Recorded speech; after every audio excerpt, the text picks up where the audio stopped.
কল্পনা পিসি এখন স্টেশনে ফোন করেছি, সে এখন মুর্শিদাবাদ থেকে সালার আসবে, সালার থেকে কাটোয়া আসবে, কাটোয়া থেকে তারপরে হিন্দ মোটর নামবে, বুঝতে পেরেছিস? তার মানে আজকে আর আসবে না, কালকে সকালে কাজে আসবে, কথা হয়েছে। এই দেখ বিকু, তরমুজের দেখ, এত বড় তরমুজ ফ্রিজে রাখলে তাকই ভেঙে যাবে। 6 কেজি 800 ওজন সোজা কথা। এই জন্য এই যে কেটে কেটে এই টুকরো করে রাখলে তো জল বেরিয়ে যাবে, একদিনে তো সব খাওয়া হবে না। এই দেখ এইগুলো, এই টুকরোগুলো এরকম রেখেছি, আর এই টুকরোগুলো এই যে এটা খাওয়ার জন্য রেডি, একদম বীজ টিজ ফেলে একদম তোদের রেডি করে দিয়েছি। আমি এখন ওই যে 4 টুকরো নিয়েছি, ওটুক খাবো। তুই মুখ টুক ধো, খালি পেটে খাস না, এখন খাবার খা কিছু, তারপর দুপুরবেলা খাবি, ঠিক আছে? কি লাল টকটকে ভালো তরমুজটা। ওই যে খোসাগুলো রান্নাঘরে আছে, খোসাগুলো দিয়ে একটা জিনিস বানাবো। আগেরবার টুটি ফুটি বানিয়েছিলাম না, এবার অন্য একটা রেসিপি বানাবো তরমুজের খোসা দিয়ে। বানাবো যখন তখন করবো, দেখাবো, দেখবি ভিডিও। এই দেখুন বন্ধুরা, কী সুন্দর টকটকে লাল তরমুজ। এই যে আমি ভেবেছিলাম তরমুজটা খারাপ হবে, তবে ভেতরটা দেখাই। ভেতরটা এমনি ছোটো তরমুজে যেরকম সলিড হয়, এটা একটুখানি এরকম ফাঁকা ফাঁকা রয়েছে, এই যে এরকম রস রয়েছে। যখন বানাচ্ছি বটিতে করেই বানাতে হয়েছে, চাকুতে করে ভোজার ইয়েতে করে বানাতে পারিনি, ছুরিতে করে। তো এইরকম একটুখানি ফাঁকা ফাঁকা রয়েছে ভেতরে, কিন্তু থাকলেও এই ভেতরটা লাল আছে আর মিষ্টিও আছে। এটা এখন বক্সটা সমেত এই যে ঢাকনা আটকে ফ্রিজে রেখে দেবো। যদিও কাটা ফল খেতে নেই জানি, কিন্তু এত বড় তরমুজ আমি আনতে না করেছি, বলেছি ছোটো ছোটো 2-3টে আনো, এক একদিন এক একটা কাটবো, তা না এনে এই এত বড় একটা এনেছে। এখন আর কী করবো, ঢাকা দিয়ে এখন ফ্রিজে রেখে দিই। যাক, ভালোই বেরিয়েছে তরমুজটা। আমি ভাবছিলাম যে এত বড় তরমুজ ভেতরে যদি সাদা হয় তাহলে কী হবে। তরমুজটার ওজন হচ্ছে 6 কেজি 800, 25 টাকা করে কিলো নিয়েছে, তার মানে 170 টাকা দাম। এই যে দেখি এখন মিষ্টি কেমন হবে। একটা টুকরো পড়লো বানাতে গিয়ে, খেয়ে তো দেখলাম মিষ্টি তো লাগলো।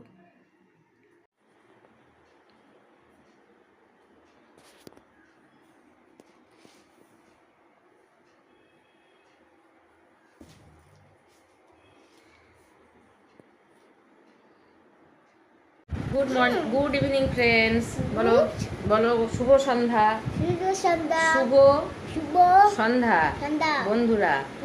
তোমরা সবাই কে কি করছো এখন? কে কি করছো এখন? বলো, আমি এখন ম্যামের কাছে পড়তে এসেছি। আর এই যে এটা কি বলুন তো, বলো এটা কি বলো তো তোমরা সবাই। এটা দেখে চিনতে পারছো? এটা হচ্ছে আমরা ছোটবেলায় বলতাম, স্লেটটা দেখা, স্লেট দেখা। এটা হচ্ছে স্লেট, এটা হচ্ছে স্লেট মোছার একটা সাইকেলের পঞ্চ। আমি বলেছিলাম, আমি একটা জল ন্যাকড়া দিয়েছিলাম, সেই জল ন্যাকড়া দিয়ে স্লেট মুছতো। তা আমি স্লেট মুছতো বলে আমি বলেছিলাম যে আমরা ছোটবেলায় আমার বাবা, হ্যাঁ দাঁড়া, আমার বাবা সাইকেলের সিট ছিঁড়ে গেলে পরে সেই সাইকেলের সিটের পঞ্চগুলো রেখে দিত, দিয়ে বলতো এগুলো দিয়ে স্লেট মুছবি, খুব সুন্দর মোছা হয়। জলটা দিয়ে যেরকম ওই টাকা গোনার জন্য সেই ছোটো ছোটো কৌটোর মধ্যে গোল গোল করে কাটা থাকে না, সেরকমই আর কি। তারপরে আমার বাবা বলতো যে এগুলো দিয়ে মুছবে, এগুলোতে জল অনেক ধরে থাকে। তা আমার এরকম একটা কৌটো ছিল, গোল কৌটো, বাবা গোল করে সাইকেলের সিটের এই স্পঞ্জগুলো কেটে দিত, আর আমরা সেই স্পঞ্জে জলে ভিজিয়ে তারপর স্কুলে নিয়ে যেতাম। তাহলে বারবার ভেজাতে হতো না, স্পঞ্জের জলটা অনেকক্ষণ ধরে থাকে।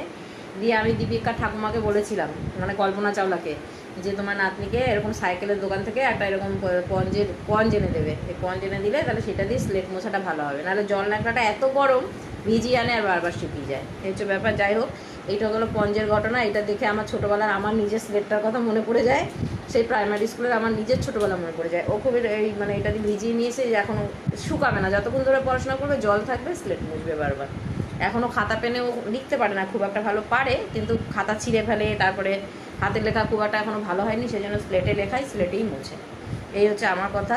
আর দীপিকার কথা হচ্ছে, দীপিকার আজকে খুব আনন্দ, কালকে পড়তে আসেনি, তার কারণ হচ্ছে ওর বাবা, একটা ভিডিওতে আপনাদের বলেছিলাম, ওর বাবা বোম্বে গেছিলো কাজ করতে, বোম্বে থেকে আবার গোয়া গেছিলো ওখান থেকে। তা যাই হোক, এবার সেই চলে এসছে বাড়ি, ওখানে আর কাজ করবে না, কী অসুবিধার জন্য। দিয়ে বাড়ি আসার কথা ছিল 5 তারিখে, মানে পরের মাসের জুনের 5 তারিখে, কিন্তু কদিন আগেই ওর বাবা আর দুজন এসছে, তাই তো? ওদের পাড়ার মুর্শিদাবাদের আটকুলাতে ওদের বাড়ি। আজকে মানে ওরা এখানে ভাড়া থাকে, ওর ঠাকুমারা এখানে থাকে তো কাজ করে বলে, তো আমাদের এই বিধান পার্কেরই ওখানে একটা বাড়িতে ভাড়া থাকে, সেইখানে ওর বাবা কালকে এসছে। তা আমি ওকে জিজ্ঞাসা করলাম, দীপিকা কী কী নিয়ে এসছে বাবা, বল শিগগিরি, ভালো করে বলবি, কী কী নিয়ে এসছে, ভালো করে বল কী কী নিয়ে এসছে। খেজুর আর গোয়া থেকে খেজুর নিয়ে এসছে, নিমকি, আর কি বললি, কাজু বাদাম না কি বললি, বল মনে করে করে বল। আর ভুজিয়ার প্যাকেট, কাঁঠাল, বাদাম চিড়ে ভাজা, তারপর চাল, তাই তো, ভাত রান্না করার চাল, আর কি কি সব এনেছে না, মুসুরি কলাই এসব কিনে নিয়ে এসছে ওখান থেকে। ওখানে মনে হয় একটু সস্তায় পাওয়া যায় বা যাই হোক, ওখান থেকে মদন কটকটি এসব এনেছে। তা আমাকে দীপিকা বললো যে ম্যাডাম আমার বাবা অনেক কিছু এনেছে। আমি জিজ্ঞাসা করলাম, মানে প্রথমে এসে কাকে, হ্যাঁ শোন, তারপরে আমি বললাম প্রথমে এসে কাকে ভালোবেসেছে, বললো যে আমাকে, ভাইকে। আমরা ওর দাদু আর ঠাকুমা নেই। এইবার দীপিকা হাসবে। আমার ওড়নাটা কুলাতে ওদের একটা বাড়িতে একটা সমস্যা ছিল, 3 দিন ধরে ওর ঠাকুমা বলেই গেছে যে একটা কাজ আছে। আর ওর ঠাকুমার প্যান কার্ড তো দেশের বাড়ির ঠিকানায় আসে, সেই প্যান কার্ড আনতেও গেছে, এসব কাজ করতে গেছে। আমাদের সবার যাদের যাদের বাড়িতে কাজ করে সবার বাড়ি থেকেই ছুটি নিয়ে গেছে। দিয়ে আজকেও ঠাকুমা ঢুকেছে। আমি ফোন করেছিলাম, আমাকে বলেছিল 2 দিন হয়ে গেলে যে ফোন করেছিলাম তো ঠাকুমা এসছে। যাই হোক আজকে এসছে ও দাদু ঠাকুমা, কিন্তু কালকে তো ঘর খালি ছিল। কালকে যখন ওর বাবা এসছে ঠিক সন্ধ্যেবেলাতেই এসছে, সেই জন্য দীপিকা রানী কালকে পড়া কামাই দিয়েছে, বাবা এসছে সেই আনন্দে। তা আমি বললাম যে বাবা কী কিনেছে, তো বললো শুনলেন। তা আমি বললাম বাবা এসে কাকে বেশি কাকে ভালোবাসলো। তা বলছে যে আমাকে ভালোবাসলো। বললাম ভাইকে? ওর ভাই হচ্ছে ওর থেকে অনেকটাই ছোটো, ওর ভাইয়ের 2 বছর প্রায় আর কি হতে চললো, 2 বছর বয়স, আর ওর 7 বছর। আমি বললাম আর তো ঘরে তাহলে ওর মা পড়ে থাকে। তা আমি বললাম যে তাহলে তো মাকে ভালোবেসেছে বাবা। তখন খুব হাসছে ফিরফির করে। আমি বললাম মাকে ভালোবাসতে পারে না? কতদিন পর তোর বাবার সাথে তোর মার দেখা হয়েছে বল, তাহলে মাকেও তো ভালোবেসেছে।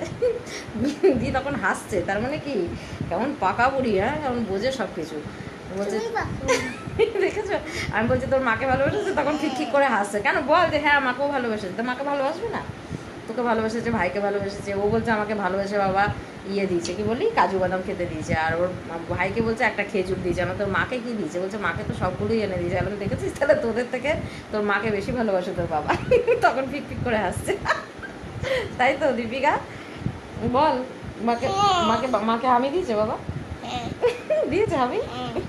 তোকে দিয়েছে? তোকে দেয়নি? তোকে দেয়নি? মিথ্যা কথা। তোকে না, তোকে কোলে নিয়েছি, আমি শুনেছি। তোর বাবা বললো তো যে আমি দীপিকাকে কোলে নিয়েছি, আমি দিয়েছি, সব দিয়েছি।